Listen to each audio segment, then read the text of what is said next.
La libertad primera y última. Capítulo 2. ¿Qué es lo que buscamos? ¿Qué es lo que buscamos?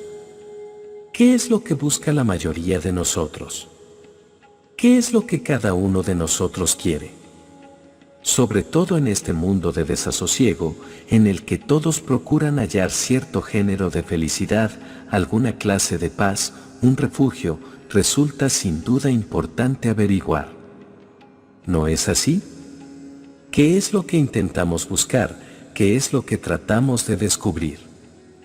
Es probable que la mayoría de nosotros busque alguna especie de felicidad, alguna clase de paz, en un mundo sacudido por disturbios, guerras, contiendas, luchas. Deseamos un refugio donde pueda haber algo de paz. Creo que eso es lo que casi todos deseamos. Y así proseguimos, yendo de un dirigente a otro, de una organización religiosa a otra, de un instructor a otro. Ahora bien, ¿por qué andamos en busca de la felicidad, o lo que buscamos es alguna clase de satisfacción de la que esperamos derivar felicidad? Hay una diferencia, por cierto, entre felicidad y satisfacción. ¿Podéis buscar la felicidad? Tal vez podáis hallar satisfacción, pero, ciertamente, no podéis encontrar la felicidad. La felicidad, sin duda, es un derivado, es un producto accesorio de alguna otra cosa. Antes, pues, de consagrar nuestra mente y corazón a algo que requiere gran dosis de seriedad, de atención, de pensamiento, de cuidado, debemos descubrir. ¿No es así? ¿Qué es lo que buscamos, si es felicidad o satisfacción? Temo que la mayoría de nosotros busque satisfacción.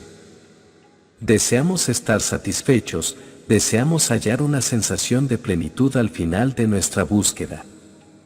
Después de todo, si uno busca la paz puede encontrarla muy fácilmente. Puede uno consagrarse ciegamente a alguna causa, a una idea, y hallar en ella un refugio. Eso, a buen seguro, no resuelve el problema. El mero aislamiento en una idea que nos encierra, no nos libra del conflicto. Debemos, pues, descubrir qué es lo que cada uno de nosotros quiere, tanto en lo íntimo como exteriormente. Si esto lo vemos claro, no necesitaremos ir a parte alguna, recurrir a ningún instructor, a ninguna iglesia, a ninguna organización. De modo que nuestra dificultad, ¿no es así?, estriba en aclarar en nosotros mismos cuál es nuestra intención. ¿Puede haber claridad en nosotros?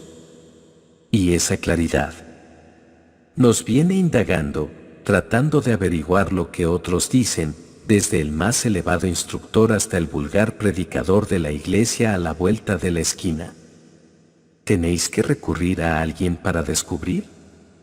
Y sin embargo, eso es lo que hacemos, ¿no es así?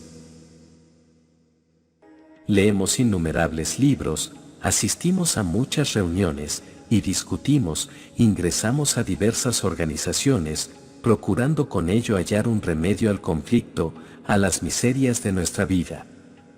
O, si no hacemos todo eso, creemos que hemos encontrado, esto es, decimos que determinada organización, determinado instructor, determinado libro, nos satisface, en eso hemos hallado todo lo que deseamos, y en eso permanecemos, cristalizados y encerrados. Lo que buscamos a través de toda esta confusión, ¿no es acaso algo permanente, algo duradero? Algo que denominamos realidad, Dios, verdad, o lo que os plazca. El hombre importa poco, la palabra no es la cosa, ciertamente. No caigamos, pues, en la red de las palabras, dejad eso para los conferenciantes profesionales.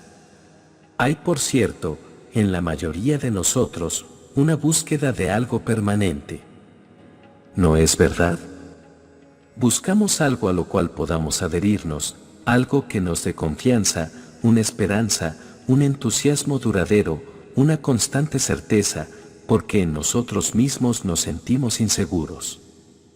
No nos conocemos a nosotros mismos. Mucho sabemos en cuanto a hechos, lo que han dicho los libros, pero no lo sabemos por nosotros mismos, no tenemos una vivencia directa. ¿Y qué es lo que llamamos permanente? ¿Qué es lo que buscamos y que nos dará o que esperamos ha de darnos permanencia? ¿No buscamos felicidad, satisfacción, certeza duradera? Queremos algo que perdure eternamente, que nos satisfaga. Si nos despojamos de palabras y frases y vamos al fondo de las cosas, eso es lo que queremos.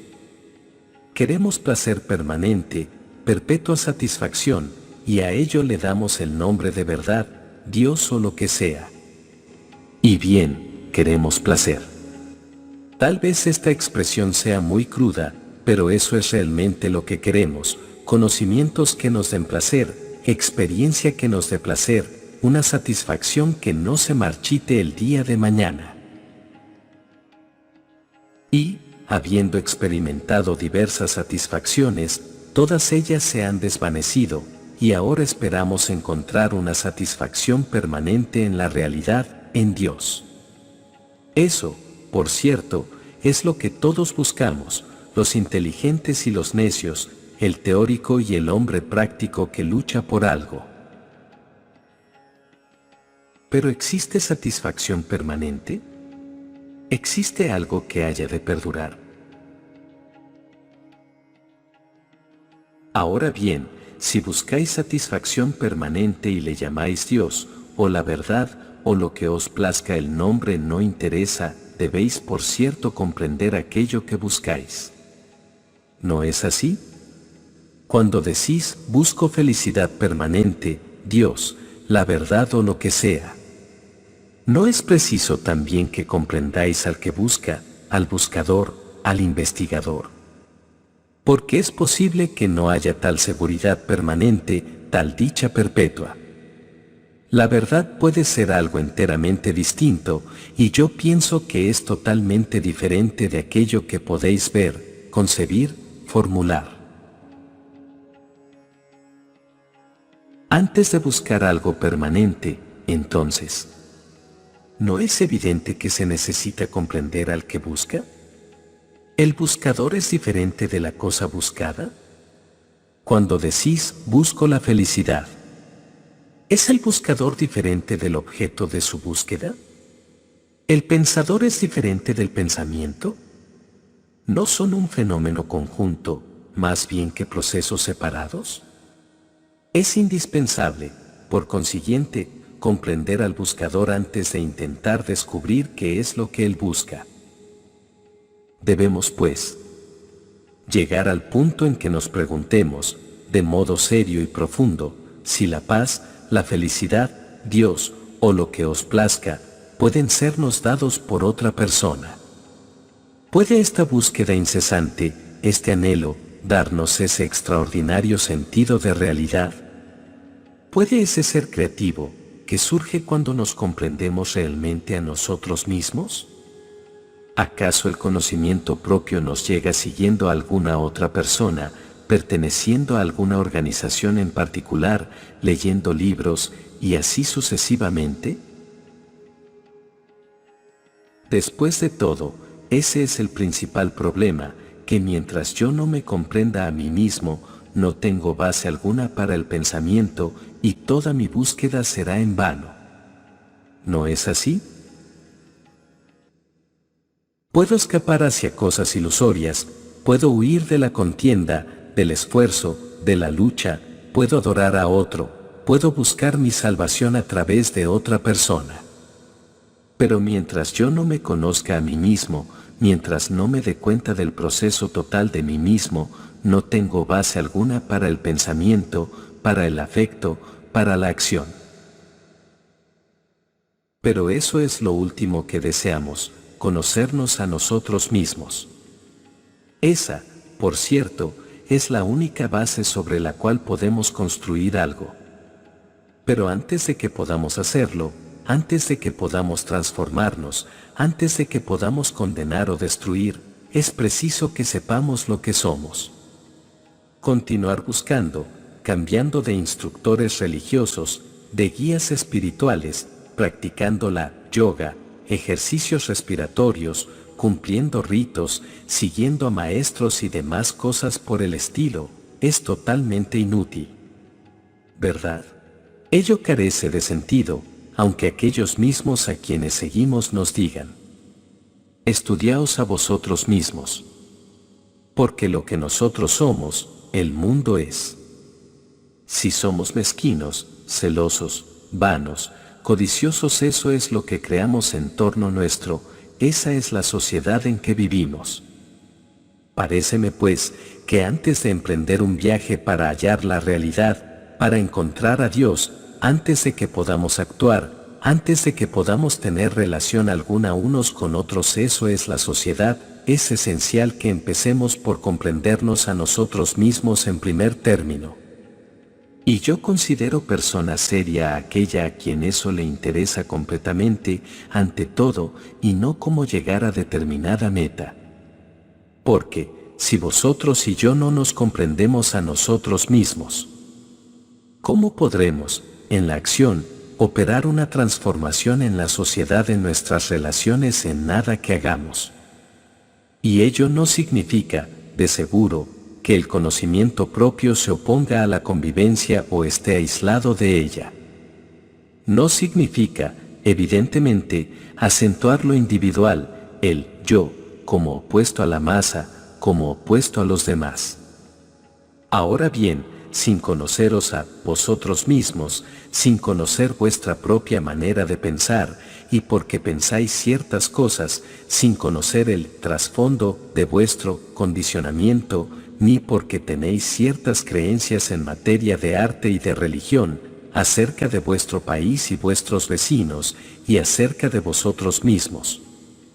¿Cómo podéis pensar verdaderamente sobre cosa alguna? Si no conocéis vuestro trasfondo, si no conocéis la substancia ni el origen de vuestro pensamiento, vuestra búsqueda resulta del todo vana, por cierto, y vuestra acción carece de sentido. ¿No es así? Tampoco tiene sentido alguno el que seáis americanos o hindúes, o que vuestra religión sea una u otra. Antes, pues, de que podamos descubrir cuál es el propósito final de la vida, qué significa todo esto, las guerras, los antagonismos nacionales, los conflictos, toda esa varaunda, debemos ciertamente empezar por nosotros mismos, ¿verdad? Ello suena tan sencillo, pero es extremadamente difícil. Para seguirse uno mismo, para ver cómo opera el propio pensamiento, hay que estar extraordinariamente alerta. Así, a medida que uno empieza a estar cada vez más alerta ante los enredos del propio pensar, ante las propias respuestas y los propios sentimientos, empieza uno a ser más consciente, no solo de sí mismo sino de las personas con las que está en relación. Conocerse a sí mismo es estudiarse en acción, en la convivencia. Más la dificultad está en que somos muy impacientes, queremos seguir adelante, queremos alcanzar una meta. Y a causa de ello no tenemos tiempo ni ocasión de brindarnos a nosotros mismos una oportunidad de estudiar, de observar. O nos hemos comprometido en diversas actividades, ganarnos el sustento, criar niños, o hemos asumido ciertas responsabilidades en diversas organizaciones. Tanto nos hemos comprometido de distintas maneras, que casi no tenemos tiempo para reflexionar sobre nosotros mismos, para observar, para estudiar. De tal modo, la responsabilidad de la reacción depende en realidad de uno mismo, no de los demás. Y el seguir como se hace en el mundo entero, a los guías espirituales y sus sistemas, el leer los últimos libros sobre esto o aquello, etc., paréceme de una total vacuidad, absolutamente vano. Podréis, en efecto, recorrer la tierra entera, pero tendréis que volver a vosotros mismos. Y como casi todos somos totalmente inconscientes de nosotros mismos, es en extremo difícil empezar a ver claramente el proceso de nuestro pensar, sentir y actuar. Cuanto más os conocéis a vosotros mismos, más claridad existe. El conocimiento propio no tiene fin, no alcanzáis una realización, no llegáis a una conclusión. Es un río sin fin. Y, a medida que se lo estudia, que en él se ahonda de más en más, encuéntrase la paz. Solo cuando la mente está tranquila mediante el conocimiento propio, no mediante una autodisciplina impuesta, solo entonces, en esa quietud, en ese silencio, puede venir la realidad. Es solo entonces cuando puede existir la beatitud, cuando puede haber acción creadora. Y a mí me parece que sin esa comprensión, sin esa experiencia, el mero hecho de leer libros, de asistir a conferencias, de hacer propaganda, es del todo infantil, es simplemente una actividad carente de significado. Empero, si uno logra comprenderse a sí mismo y con ello producir esa vivencia de algo que no es de la mente, entonces, tal vez, puede haber una transformación inmediata en la convivencia alrededor nuestro y, por lo tanto, en el mundo en que vivimos.